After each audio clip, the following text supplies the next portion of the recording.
हाँ जी, आज की वीडियो में हम बात करेंगे क्लास 10th साइंस के ऊपर। गाइज, जैसा कि आपको पता है अब तक आपका मैथ का एग्ज़ाम हुआ, इंग्लिश का एग्ज़ाम हुआ, हिंदी का एग्ज़ाम हुआ। सारे के सारे पेपर जो हैं आपको जैसा हमने बताया था वैसे सेम टू सेम देखने को मिले हैं। तो फाइनली जो है हम आपके लिए लेके आ गए हैं क्लास 10th साइंस की वीडियो। आज की वीडियो में भी हम आपको पैटर्न समझाएंगे। वीडियो को आपको ध्यान से सुनना है कि क्या बताया जाता है।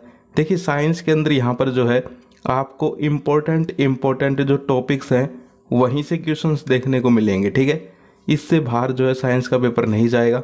हाँ, छोटे क्वेश्चन जो हैं वो थोड़े ट्रिकी आ सकते हैं, लेकिन जो लॉन्ग आंसर्स हैं, ठीक है, जो शॉर्ट आंसर्स हैं वो आपको to the point to the topic देखने को मिलेंगे। ठीक है, जो कि आज की वीडियो में आपको अच्छे से बता दूंगा कि कौन कौन से टॉपिक्स आपको अच्छे से पढ़ने हैं, कौन कौन से क्वेश्चंस हैं जिनके ऊपर आपको ज़्यादा फोकस करना है। तो आज की वीडियो को लास्ट तक देखिए। चलिए वीडियो को स्टार्ट करते हैं।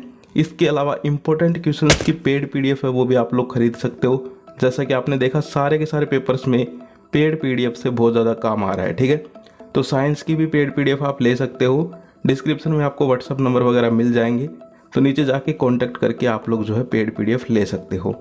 तो अब देखिए यहाँ पर जो है इंग्लिश का पेपर आ चुका है। चलिए स्टार्ट करते हैं। तो फर्स्ट क्वेश्चन देखना, आप जो हिंदी वाले हैं वो हिंदी में पढ़ लें, इंग्लिश वाले हैं वो इंग्लिश में। ठीक है, unit of electric power is, विद्युत शक्ति का मात्रक है। अब इस क्वेश्चन को देख के पैटर्न क्या समझे तुम लोग कि यहाँ पर जिसने भी पेपर बनाया है वो क्या पूछना चाह रहा है। वो आपसे एक यूनिट पूछेगा, ठीक है, किसी भी क्वांटिटी की। अब यहाँ पर इलेक्ट्रिक पावर है तो ये नहीं है कि पेपर में भी इलेक्ट्रिक पावर ही हो।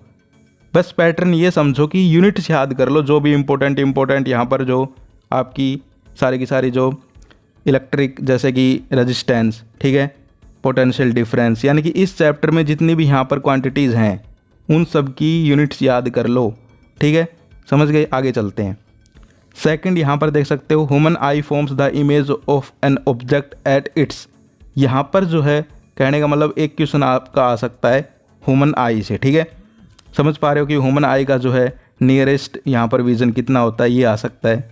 तो टॉपिक को पकड़ा करो कि भाई कहाँ से क्वेश्चन पूछा जा रहा है, और कुछ नहीं है पैटर्न समझने में, आप लोग खुद भी समझ सकते हो। ठीक है, इसके बाद सोर्स वाला जो यहाँ पर आपका चैप्टर है वहाँ से क्वेश्चन है, which of the following is not a biomass energy source. अब यहाँ पर कैसा क्वेश्चन आ सकता है समझिए, which of the following is a biomass energy source. यहाँ पर कैसा पूछ रखा है, नोट। तो आपके पेपर में आ सकता है कि भाई है कौन सा। ठीक है, यहाँ पर तो नहीं है कौन सा पूछ रखा है, पेपर में कौन सा है ये आ सकता है, और कुछ नहीं होता। ऐसे ही क्वेश्चन आते हैं, पिछली बार भी ऐसे ही आया था। इसके बाद जो है यहाँ पर name two renewable source of energy, तो पेपर में कैसा आ सकता है, नॉन रिन्यूएबल। ठीक है, समझ गए, या फिर बायोडिग्रेडेबल। ठीक है, तो कहने का मतलब क्या है, आपको जो है पैटर्न समझना है कि भाई कैसे क्वेश्चंस बोर्ड में जो है एग्जामिनर जिसने पेपर बनाया है उसने डाले हैं, क्योंकि उसी ने ये सैम्पल पेपर बनाया है, उसी ने पेपर। ठीक है, तो यहाँ पर आपको जो है उसका माइंड सेट पकड़ना है कि भाई कैसे कैसे क्वेश्चंस जो है मुझे पढ़ने चाहिए। ये है स्मार्ट वर्क, वरना हार्ड वर्क क्या है, पूरी बुक पे लगे रहो। ठीक है, लेकिन स्मार्ट वर्क क्या है, उसने किस किस टॉपिक को छेड़ा है, उसको कौन कौन से टॉपिक्स इंपॉर्टेंट लगते हैं, ठीक है, वो आप लोग पढ़ो सिर्फ। इसके बाद यहाँ पर जो है why is tungsten used almost exclusively the filament of electric lamp. तो ये जो है इसका कोई पैटर्न नहीं है। कुछ क्वेश्चन ऐसे हो जिनका यहाँ पर जो है कोई पैटर्न नहीं होता। ठीक है, जिनका होता है वो बता रहा हूँ। यहाँ पर देखो, what are advantage of water stored in ground, यानी कि यहाँ पर एडवांटेज पूछ ली, आपसे पेपर में जो है फाइनल डिसएडवांटेज पूछ सकता है। ठीक है, समझ गए। इसके बाद हम बात करें आगे, write two properties of magnetic line of force, यानी कि यहाँ पर जो है मैग्नेटिक लाइंस जो होती हैं, electric field lines, magnetic field lines, उनके बारे में जो है क्वेश्चन पूछना चाहता है आपका एग्जामिनर। ठीक है, आगे देखिए, explain the Fleming left hand rule, यानी कि यहाँ पर जो है फ्लेमिंग का जो लेफ्ट हैंड रूल है वो पूछना चाह रहा है। ठीक है, तो यहाँ पर टॉपिक कौन सा छेड़ा उसने, इलेक्ट्रोमैग्नेटिक इंडक्शन, तो आपको जो है वो टॉपिक कंप्लीट पढ़ना है। ठीक है, इसके अलावा यहाँ पर हो सकता है राइट हैंड थंब रूल आ जाए। तो कहने का मतलब क्या है, जो मिलते जुलते क्वेश्चंस होते हैं वो है पैटर्न। ठीक है, इसके बाद है यहाँ पर जो इमेज वगैरह वो आप देख लेंगे। अब आइए, अब ये देखिए, यानी कि यहाँ पर आपको एक क्वेश्चन कैसा देखने को मिलेगा, केमिकल फॉर्मूला पूछेगा। यहाँ पर किसका पूछा है, ब्लीचिंग पाउडर का। तो आपके पेपर में हो सकता है वॉशिंग सोडा का पूछ ले, ठीक है, बेकिंग पाउडर का पूछ ले। तो ऐसे ही आपको जो है पैटर्न समझने हैं। इसके बाद रेनसिडिटी पूछा है, ठीक है। तो आपसे जो है क्या पता पेपर में जो है कोरिजन पूछ ले, रस्टिंग पूछ ले, यानी कि छोटी छोटी टर्म्स। इसके बाद यहाँ पर आप देख सकते हो एक्सोथर्मिक रिएक्शंस के बारे में पूछा है, तो आपसे जो है पेपर में एंडोथर्मिक रिएक्शंस पूछ सकता है। आगे देखिए, give 2 important uses of washing soda. Hindi वाला पढ़ते रहना ऊपर वाला, ठीक है। मैं जो है इंग्लिश मीडियम से था तो थोड़ा मुझे हिंदी में प्रॉब्लम होती है, ठीक है, लेकिन वो भी समझ तो गए ही होंगे कि मैं क्या बताना चाहता हूँ। जैसे हिंदी का पढ़ के दिखा देता हूँ। एक धोने का सोडा और बेकिंग सोडा के 2 महत्वपूर्ण उपयोग लिखे। तो अब ब्लीचिंग पाउडर के उपयोग आ सकते हैं, ठीक है। हिंदी में क्या बोलते हैं ब्लीचिंग पाउडर को, समझ गए। तो उसके 2 यूज़ आ जाएंगे। इसके बाद हम बात करें यहाँ पर एम्फोटेरिक ऑक्साइड्स के बारे में पूछ रखा है। कई क्वेश्चन ऐसे होते हैं जो पेपर में भी आ जाते हैं और यहाँ भी रहते हैं, ठीक है, तो ऐसा भी हो सकता है। इसके बाद यहाँ पर आप देख सकते हो होमोलोगस सीरीज़ के बारे में पूछ रखा है। इसके अलावा यहाँ पर नेमिंग, हाँ ये देखो इम्पोर्टेंट, ये जो बी पार्ट है, अब यहाँ पर जो है इन्होंने नेमिंग पूछी है तो ये कंपाउंड बदल देगा, क्वेश्चन यही रखेगा।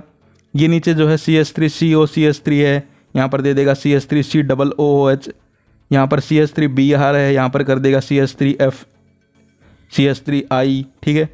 यानी कि पैटर्न अगर आप तुम समझ गए तो तुम जो है ईजिली पेपर क्रैक कर सकते हो अच्छे नंबर्स के साथ।